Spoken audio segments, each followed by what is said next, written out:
Hai anak-anak, Assalamualaikum, selamat pagi. Sudah siap semuanya? Jangan lupa berdoa dulu sebelum belajar. Siapkan buku temanya. Kalau sudah, mari kita mulai. Halo anak-anak, sekarang kita pelajari tema 1, subtema 1, pembelajaran kelima. Kalian buka bukunya halaman 37 sampai 38. Di situ ada gambar Udin, Beni, dan Edo sedang bermain, ya kan? 1, 2, 3, dan 4. Terus ada perintahnya, buatlah cerita berdasarkan gambar di atas, lalu ditulis di sebelahnya. Kira-kira yang satu sedang ngapain itu? Sedang bermain apa?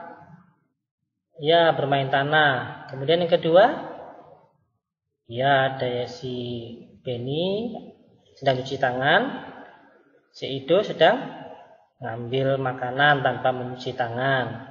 Kemudian yang ketiga, mereka makan bersama-sama. Lalu yang keempat, ya, si Edo sakit. Nah, dari keempat gambar itu kita buat cerita. Ini ada contoh dari Pak Ardi. Silakan kalian baca. Udin, Beni, dan Edo sedang bermain tanah. Setelah bermain tanah, Udin dan Beni mencuci tangan dengan sabun sebelum mengambil kue. Sedangkan Edo langsung mengambil kue tanpa mencuci tangan terlebih dahulu. Kemudian mereka makan kue tersebut bersama-sama. Keesokan harinya, Edo sakit. Udin dan Beni datang menjenguk Edo dan menasihatinya supaya jangan malas mencuci tangan dengan sabun sebelum makan. Tentunya kalian selalu cuci tangan ya sebelum makan ya, jangan lupa. Oke, kita lanjut lagi. Halaman 39. Dari gambar seri yang tadi itu, apa yang dilakukan salah satu teman Udin sehingga ia jatuh sakit? Nah, tadi teman Udin siapa namanya? Edo ya. Kok bisa sakit? Kenapa? Iya, dia tidak mau cuci tangan sebelum makan. Nah, tidak mau cuci tangan dengan sabun sebelum makan. Kemudian kita ke halaman 40. Halaman 39-40 itu ada gambar aturan sebelum makan. Jadi ada Siti, makanannya ditutup oleh tudung saji. Jadi tempat untuk menutup makanan itu namanya tudung saji. Kemudian Siti mencuci tangan dengan sabun dulu itu sebelum makan. Kemudian baru berdoa dulu sebelum makan. Barulah Siti makan. Coba kita simak bacaannya halaman 40. Salah satu ciri makhluk hidup adalah tumbuh. Untuk tumbuh, makhluk hidup perlu makanan dan air. Makanan yang baik untuk pertumbuhan adalah makanan yang bersih dan sehat. Kebersihan makanan juga akan mempengaruhi pertumbuhan. Jika makanan yang kita makan tidak bersih, kesehatan dan pertumbuhan kita akan terpengaruh. Salah satu cara menjaga makanan agar tetap bersih adalah dengan menutup makanan. Ya, seperti gambar tadi ya. Gambar yang sebelah kiri tadi itu pakai tudung saji. Ya, kita lanjut baca lagi. Hal ini perlu dilakukan agar makanan tidak dihinggapi lalat atau hewan lainnya. Makanan dapat menjadi tempat lalat bertelur yang menyebabkan makanan menjadi kotor. Selain menjaga kebersihan, kita juga harus berdoa sebelum makan. Berdoa itu untuk berterima kasih atas karunia yang diberikannya. Nya kalau pakai N-nya besar ini artinya nya-nya adalah Tuhan ya, Allah ya. Makan sesuai kebutuhan, menjaga kebersihan makanan, serta berdoa sebelum dan sudah makan merupakan contoh sikap bersyukur. Jadi maksudnya makan sesuai kebutuhan itu, makan tuh jangan banyak-banyak. Ambil dulu sedikit. Kalau belum cukup, ambil lagi. Supaya apa? Supaya tidak mubazir nanti. Misalnya nggak habis. Nah gitu. Kemudian kita lanjut. Jadi makan sesuai kebutuhan, menjaga kebersihan makanan, berdoa sebelum sudah itu ya. Itulah contoh sikap bersyukur kepada Tuhan atas segala yang diberikan kepada kita. Sikap bersyukur merupakan pengamalan sila pertama Pancasila, yaitu ketuhanan yang Maha Esa.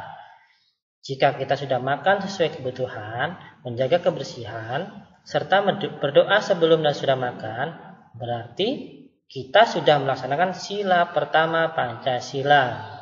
Jadi anak-anak, jika kalian semua kalau makan sudah sesuai kebutuhan, nggak banyak-banyak, secukupnya saja, terus sudah menjaga kebersihan juga, sudah berdoa sebelum sudah makan, itu berarti kalian anak-anak sudah melaksanakan sila pertama Pancasila. Hebat kan? Hebat dong. Sekarang kita lanjut yuk. Ya, halaman 41. Berdoa juga menunjukkan sikap berterima kasih kepada Tuhan, baik sebelum maupun sesudah. Itu juga adalah contoh pengamalan sila pertama. Sila pertama dari Pancasila tadi bunyinya adalah ketuhanan yang Maha Esa. Lambangnya apa? Bintang. Kemudian di sini ada tuliskan kebiasaan yang kamu lakukan sebelum makan. Nah, ini tadi sudah beri contoh. Di sini ada mencuci tangan dengan sabun. Ini kebiasaannya sebelum makan selalu seperti ini. Kemudian di bawahnya adakah kebiasaan makan yang baik tapi belum kamu lakukan? Bagaimana kamu akan melakukannya? Ada nggak? Ada. Terus cara melakukannya gimana? Memperbaikinya dengan melakukan kebiasaan baik sebelum makan yang belum saya lakukan. Kemudian di halaman 42 sampai 43. Di situ ada gambar peternakan sapi, ada susu siap minum yang susu kotak itu, kemudian ada sapi perah. Jadi sapi perah itu yang sapi khusus menghasilkan susu. Kemudian ada pabrik pengemasan susu. Nah, di situ disebutkan bahwa susu sapi adalah salah satu contoh makanan yang sangat baik untuk kesehatan. Beberapa perusahaan memproduksi susu sapi dalam bentuk kemasan kotak siap saji agar mudah dikonsumsi. Berikut ini adalah jumlah susu kemasan kotak yang dapat dihasilkan oleh beberapa perusahaan. Silakan kalian lihat di tabelnya itu, di buku kalian ada 1 sampai 5, terus ada jumlah susu, ada jumlah susu per bulannya, berapa kotak dihasilkannya setiap perusahaan. Kemudian di halaman 43 ada pertanyaan, perintahnya adalah berdasarkan daftar tersebut, daftar tadi perusahaannya, selesaikan beberapa persoalan berikut. Yang pertama, manakah perusahaan yang menghasilkan susu kemasan kotak paling banyak setiap bulan? Coba dilihat. Mana yang paling banyak? Perusahaan mana? Ya, perusahaan C. Kemudian nomor 2, manakah perusahaan yang menghasilkan susu kemasan kotak paling sedikit setiap bulan? Mana yang paling sedikit? Ya, yang A. Kemudian di bawah itu ada contoh untuk menghitung jumlah susu kemasan kotak yang dihasilkan oleh perusahaan A dan D. Cara menghitungnya dengan cara susun ke bawah. Silakan kalian lihat di bawah itu ada contohnya. Perusahaan A menghasilkan 1.200 kotak, perusahaan D menghasilkan 3.250 kotak. Kemudian disusun seperti itu, yang 1.200 di atasnya dan 3.250 di bawahnya. Kemudian diberi garis, ditambah, disusun ke bawah satu-satu dari belakang ya, hitungnya. 0 ditambah 0 sama dengan 0. Kemudian yang kedua dari belakang, 0 ditambah 5 sama dengan 5. Kemudian yang 3 dari belakang, 2 tambah 2 hasilnya 4. Kemudian yang keempat dari belakang, 1 tambah 3 sama dengan 4. Ya, anak-anak, kita ke halaman 44. Di situ ada tabel yang di halaman 40 tadi. Kalian buka halaman 42, ada tabel yang tadi itu. Kemudian soal ini ada soal halaman 44. Kalian kerjakan dengan cara menghitung susun ke bawah seperti halaman 43 tadi.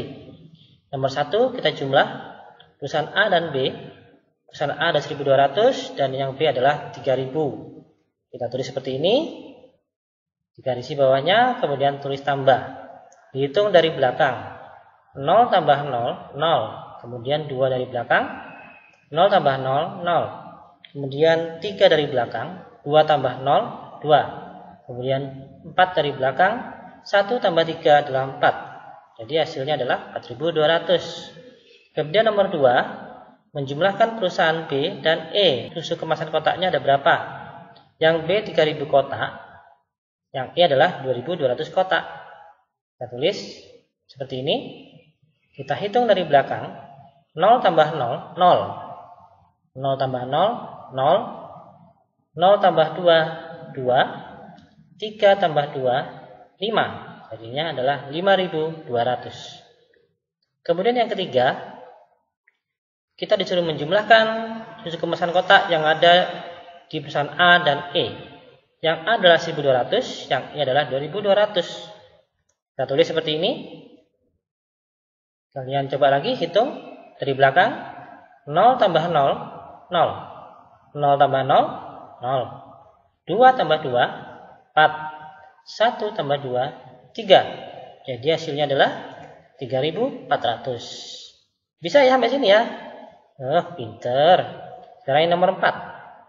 Itu adalah menjumlahkan susu kemasan kotak yang dihasilkan oleh perusahaan B dan C. Yang B itu 3.000, yang C 4.800. Kita tulis seperti ini. Kita hitung dari belakang. 0 tambah 0, 0. 0 tambah 0, 0. 0 tambah 8, 8. 3 tambah 4, 7. 7.800. Nah, yang terakhir, berapa jumlah susu kemasan kotak yang dihasilkan oleh perusahaan A dan C? A 1.200, yang C 4.800. Kita tulis seperti ini. Kita hitung dari belakang. 0 tambah 0, 0. 0 tambah 0, 0. 2 tambah 8, 10. 10 bagaimana nulisnya?